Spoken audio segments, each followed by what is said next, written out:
Bonjour, bienvenue pour ce nouveau tirage des énergies de la semaine.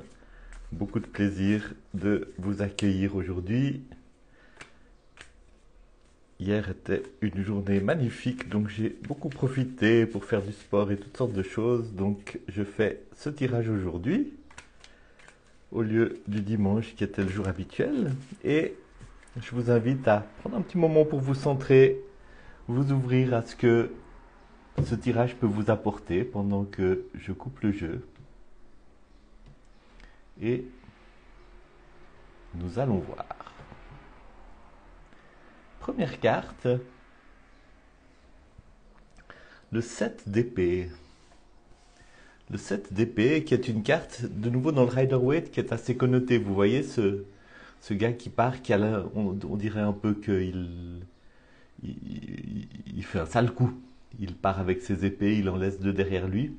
Maintenant, si on revient à la symbolique toute crue, toute pure des cartes, l'épée c'est l'air, la pensée, la parole. Effectivement, la suite des épées est une suite délicate, puisque quand on parle de pensée, on parle très facilement de jugement, on parle très facilement d'anxiété, de pensées qui tournent en rond, de notre capacité en tant qu'être humain à nous laisser piéger dans le flot de nos pensées. Et ben voilà, on pense à angoisse nocturne, on pense à obsession, on pense à pensées qui nous tirent vers le bas.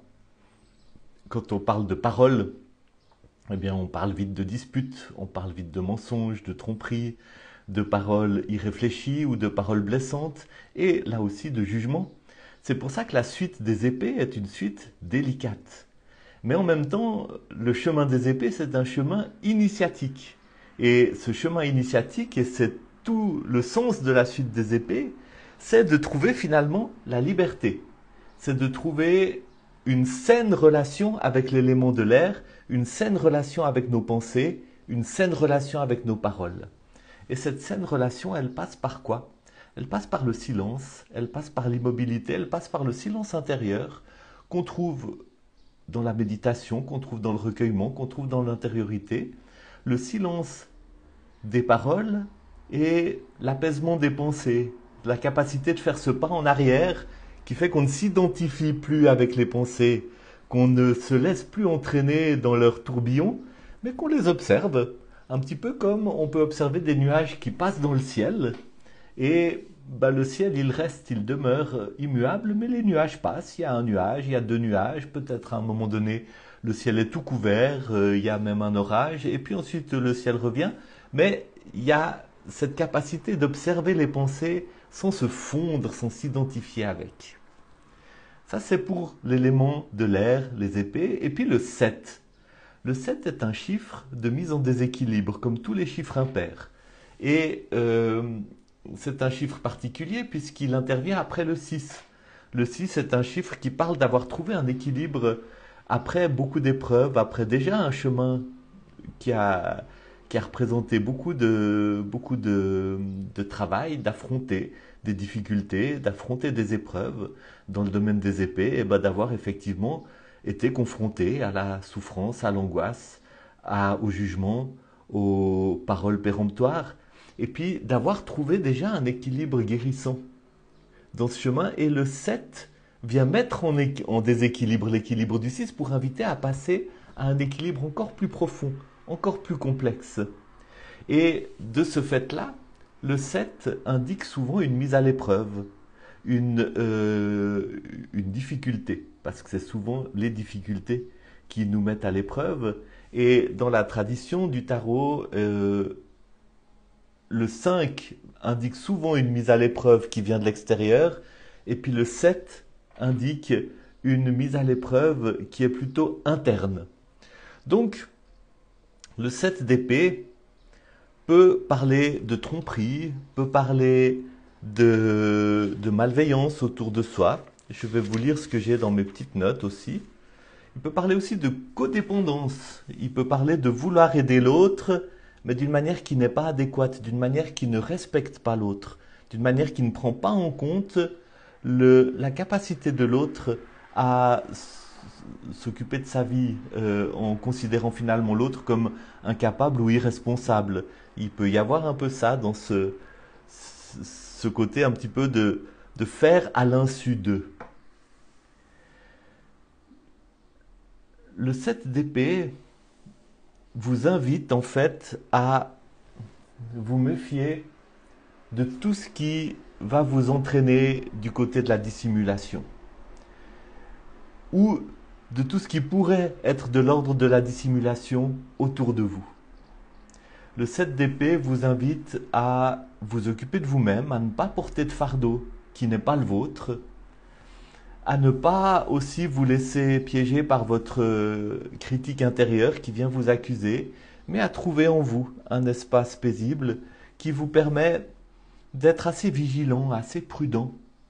Ça peut être prudent par rapport à vous-même, peut-être par rapport à votre tendance à pas être tout à fait honnête dans certaines situations qui vont se présenter à vous et qui vous demanderaient de l'honnêteté, qui vous demanderaient ce courage de poser vos limites, d'exprimer vos besoins et puis de vous déterminer, y compris au risque de fâcher l'autre. Et puis peut-être aussi, eh bien, le besoin d'être assez attentif à ce qui se passe autour de vous, de ne pas vous laisser entraîner dans des guerres d'influence, dans des situations où peut-être quelqu'un a des intentions cachées et voudrait vous prendre avantage sur vous d'une manière ou d'une autre. Et puis peut-être aussi ne pas vous laisser piéger dans votre relation avec peut-être des personnes plus proches par une tendance à la codépendance, c'est-à-dire à croire que c'est vous le sauveur ou la sauveuse, croire que sans vous l'autre ne va rien pouvoir faire, croire que sans vous l'autre va être démuni, incapable, et à partir de là prendre sur vous le fardeau de sa vie au lieu d'être là dans l'empathie, peut-être dans le soutien, dans l'écoute, dans la bienveillance, peut-être apporter de l'aide lorsqu'elle vous est demandée, mais aussi profondément respecter l'autre et ses capacités.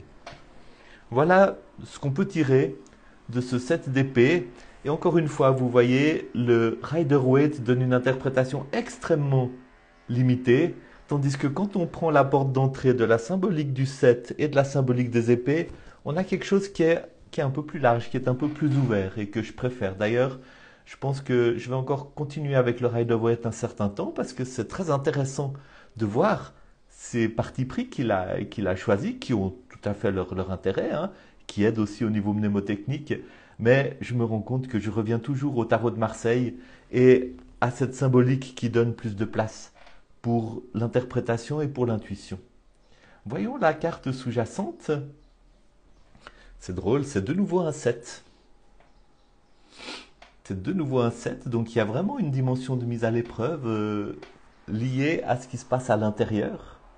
Et le bâton, c'est le feu, c'est la créativité, c'est l'entreprise, c'est les projets, c'est peut-être la sexualité. Et là, vous voyez l'interprétation de Rider-Waite, vous voyez ce personnage qui a l'air engagé dans un certain combat, puis en même temps qui est dans une position dominante.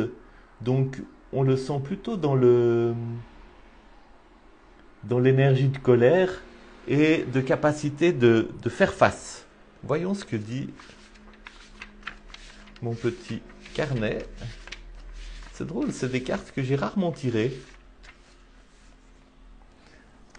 7 de bâton, intense travail intérieur pour élargir ses limites personnelles. Voilà, élargir ses limites personnelles, il y a un petit peu ça dans cette image. Il est entouré de ces bâtons qu'il a l'air de devoir combattre.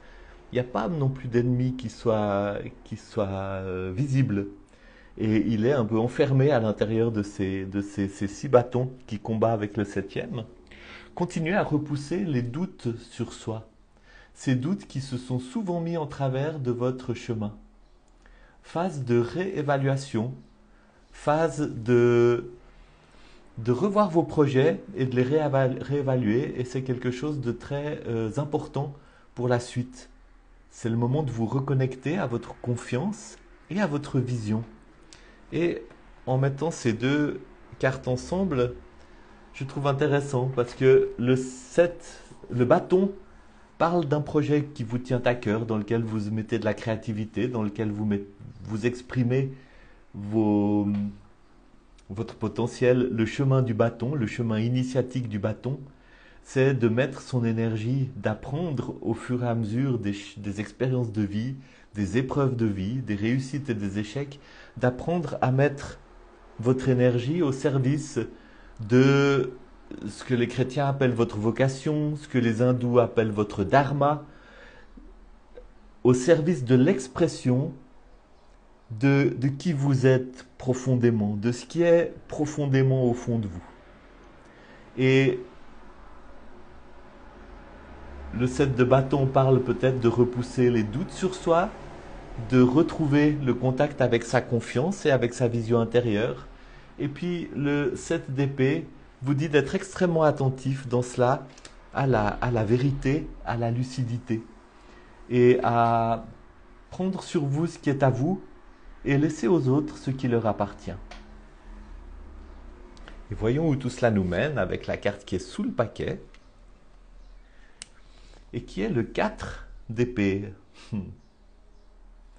Encore une carte d'épée. Et de nouveau, le Rider-Waite, vous voyez, il met ce gisant qui est en même temps extrêmement serein, avec ce vitrail qui n'est pas là pour rien, parce qu'il symbolise la lumière divine qui éclaire cette situation. Et le 4, c'est l'aboutissement, c'est la découverte d'un équilibre après une épreuve difficile, d'un équilibre intérieur. Et si mes souvenirs sont bons, traditionnellement, ce 4 d'épée s'appelle la meditation card, la carte de la méditation. C'est-à-dire, c'est la carte de celui qui a effectivement commencé à comprendre vers quoi le chemin initiatique de l'épée l'invite, c'est-à-dire à se tourner vers l'intérieur, entrer en méditation, se connecter avec le silence intérieur et la paix intérieure, pour que de ce silence intérieur, de cette paix intérieure, naisse la pensée juste, la parole juste. Voyons ce que j'ai sur le 4 d'épée. Carte de méditation. Se centrer, trouver la sérénité, suspendre le flot des pensées, pardonner éventuellement, mettre en repos l'agitation intérieure, lâcher prise par rapport à une plainte ou un conflit que vous pourriez avoir, pour trouver la liberté de passer à autre chose. Pas besoin d'avoir raison, pas besoin d'avoir tort non plus, pas besoin de résoudre forcément tout, mais c'est le moment de passer à autre chose. La paix après l'épreuve surmontée. Et je pense que, vous voyez, l'énergie principale, l'énergie sous-jacente parle d'une épreuve qui est là devant vous, qui est plutôt une épreuve de confrontation avec vous-même, avec ce qui est à l'intérieur de vous, pour vous reconnecter avec votre vision, avec votre confiance en vous, pour vous